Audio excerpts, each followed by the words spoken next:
Halo semuanya, kembali lagi bersama saya Musyarifah Erawati dari kelas 10 HKL4. Oke teman-teman, dalam video kali ini kita akan sama-sama mereaksi video pembelajaran yang sudah saya siapkan terkait perwujudan gotong royong dalam ekonomi Pancasila. Kita akan mengambil bab kesejahteraan yang berkeadilan. Yuk kita langsung ke videonya.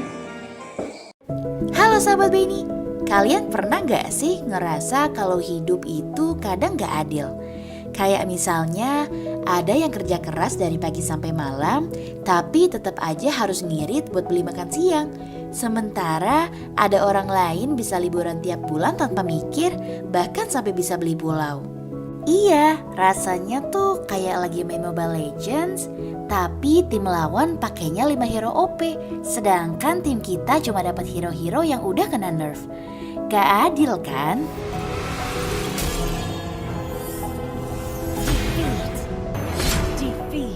Defeat. Nah, makanya keadilan itu penting banget buat bikin kesejahteraan yang merata. Keadilan itu bukan cuma soal siapa yang salah dan siapa yang benar di pengadilan, tapi juga soal bagaimana semua orang bisa punya kesempatan hidup yang layak. Kayak yang tercantum dalam pembukaan Undang-Undang Dasar 1945, memajukan kesejahteraan umum. Itu artinya pemerintah harus bikin kebijakan yang adil buat semua, biar gak ada yang ngerasa gak sejahtera. Keadilan juga salah satu dari nilai Pancasila, tepatnya di sila kelima. Keadilan sosial bagi seluruh rakyat Indonesia.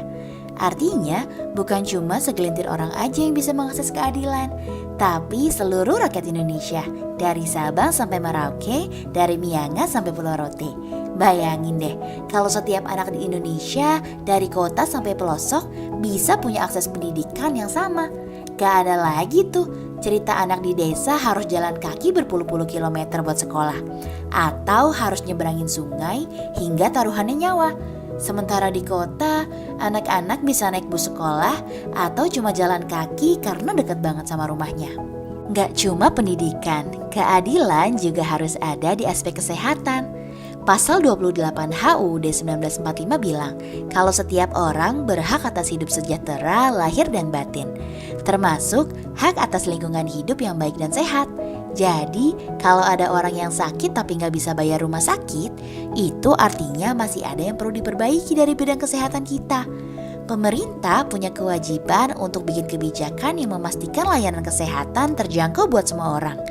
Kesehatan itu kan bukan cuma buat yang mampu bayar, tapi buat semua rakyat, gak memandang seberapa tebal dompetnya atau apa jabatannya. Jadi seharusnya jika penerapan pembukaan UUD 45 dan sila kelima Pancasila itu diterapkan dengan benar, ketidakadilan seperti yang tadi udah gak ada lagi ya di Indonesia. Sekarang menyangkut kesejahteraannya nih sahabat Beni. Kesejahteraan itu bukan berarti semua orang harus kaya raya dengan uang melimpah ruah ya. Bukan juga semua orang bisa beli mobil sport atau liburan ke luar negeri setiap tahunnya. Tapi kesejahteraan itu lebih ke bagaimana semua orang bisa hidup dengan layak, bisa makan cukup, tidur nyenyak, dan gak perlu khawatir besok mau makan apa. Karena kesejahteraan seperti ini adalah cita-cita negara kita yang tertuang dalam Undang-Undang Dasar 1945, yaitu mewujudkan keadilan sosial bagi seluruh rakyat Indonesia.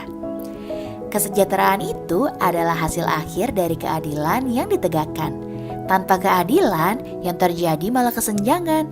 Orang kaya makin kaya dan yang kurang beruntung semakin tertinggal. Sebenarnya sahabat Beni, kita semua tuh punya peran juga loh buat menciptakan keadilan ini. Memang sih pemerintah punya tanggung jawab yang lebih banyak soal keadilan dan kesejahteraan ini.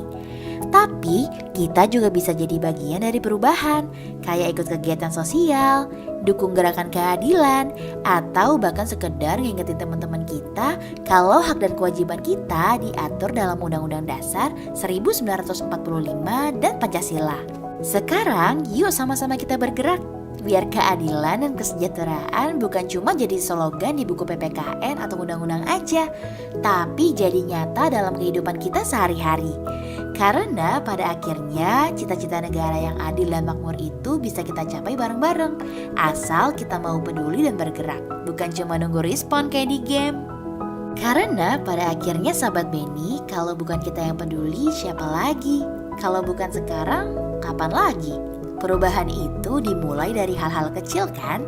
Dari cara kita melihat dan memperjuangkan keadilan di sekitar kita.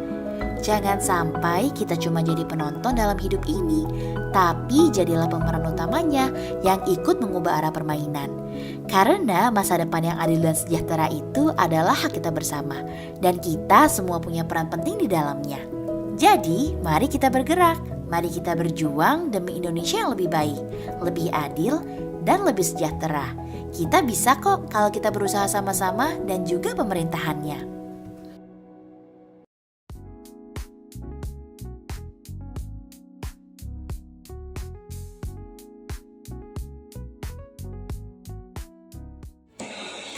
Oke guys, satu video sudah lewat dan kita sudah mereaksinya.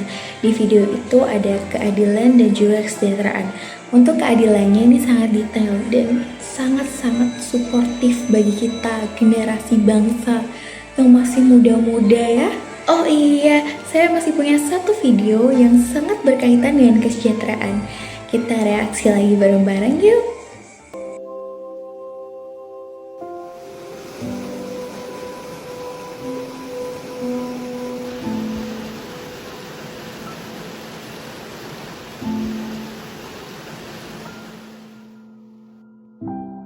Lihatlah sungai ini, sejuk, bersih, dan jernih, tanpa sampah. Semua ini berkat warga yang disiplin dan tidak membuang sampah di sungai. Sungai yang indah dan sehat ini adalah hasil dari kesadaran kita bersama. Mari kita terus menjaga kebersihan demi sungai yang tetap sejuk, bersih, dan jernih. Kebersihan dan kesadaran lingkungan adalah bagian penting dari Jawa Timur maju.